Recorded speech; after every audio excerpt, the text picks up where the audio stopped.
Good morning. My name is Ray Comden. I'm a professional driver. I've been driving with the CDL since 2005, and I'd like to arrange a few short videos that are safety oriented to help not only my fellow professional drivers, but the casual amateur driver as well. Not that you don't have plenty of experience, I understand, but understanding the physics of professional driving will increase your safety when you're operating your personal vehicle around our large commercial vehicles. So my first driving tip is going to be focused on nighttime driving and how you can increase your safety when driving at night. One of the most annoying things for a professional driver is driving through areas like typically mountainous areas where people are kind of uncomfortable and leave their high beams on all the time. They never dim them, they shine them right in our face, or they come up behind us and shine them on the back of the truck as they pass us. And I think they don't realize that our mirror that we have on the side of our truck is almost half the size of the one that you have on top of your sink in the bathroom. So when you add the other mirror to the other side, you have a bathroom mirror full of headlights shining right in your face as you're trying to operate a vehicle. It's very difficult. Now, the reason people feel uncomfortable and want to leave their high beams on so they can see has a lot to do with how they're operating their vehicle from the inside. So, nighttime driving tip number one: clean the inside of your windshield at least once a week.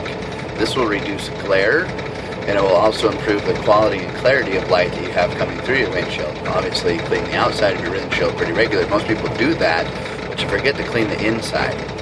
Tip number two: dim your dashboard operating lights down to the minimum amount of light required for you to clearly make out the information that they're trying to provide you. You're driving around with all your dashboard lights on bright and your radio on bright, and you probably got your phone over there you're trying to talk on too, and it's pretty bright. All that light pollution inside the cab of your car limits your ability to clearly discern the light coming in through the windshield. So you feel compelled to have your high beams on because you can't see what's going on out there. It's too much light pollution inside your vehicle. Dim those dashboard lights down. Alright? If you do that, you don't have to drive around with your high beams on all the time.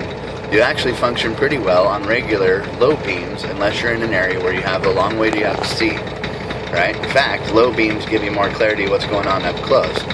The other thing that you can do is protect your visual purple. It's kind of a military concept, but your cones and rods in your eyes function differently in day and night. So at night you're mostly using rods, which see vertical things in black and white and don't make out color. So when you're suddenly hit with a bright set of headlights coming at you, your cones become activated and try to think like it's daytime, and you get this kind of fuzzy purplish haze that takes about 30 minutes to fade as your rods take over your vision again. So the best way to protect your night vision when someone comes at you with high beams, we're kind of programmed as animals to look at sources of light. So what you need to do is acknowledge, okay, there's a car coming. I'm going to look at my fog line, that's the white strip that runs along the right side of the lane. Just focus on that. Don't look at the headlights coming at you. Just look at the fog line, drive your vehicle until they pass, and then, look forward. Continue to scan. Another little handy tip: if you don't like hitting deer whistles actually work if they're properly installed. I see a lot of vehicles that have them and they're put down on the front bumper. There's not a lot of airflow running right there. Okay, put them up on top of your vehicle, up out here on the outsides, right up above maybe the door. It's not as attractive, but there's a lot of good airflow there, and they'll get a really good ultrasonic whistle going far out in front of your vehicle. It'll be the first thing that comes over the hill, even before your headlights do. deer will hear that, most prey animals, and move away from it. I've recommended this technique to a lot of truck drivers and had several of them come back and say, Ray, I put my deer whistles up there on top of the truck just like you told me to, and I don't think they work very good. I said, why is that? I don't see deer run away anymore. How do I know if they're working? Really? Yes.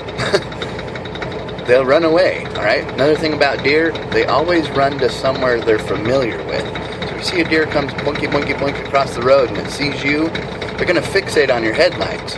But if you have something that's making an annoying sound that scares them, they flee, and they'll turn right back around and go right back the way they came. I've seen deer run all the way across the road, panic at my presence, and then dart back across in front of me.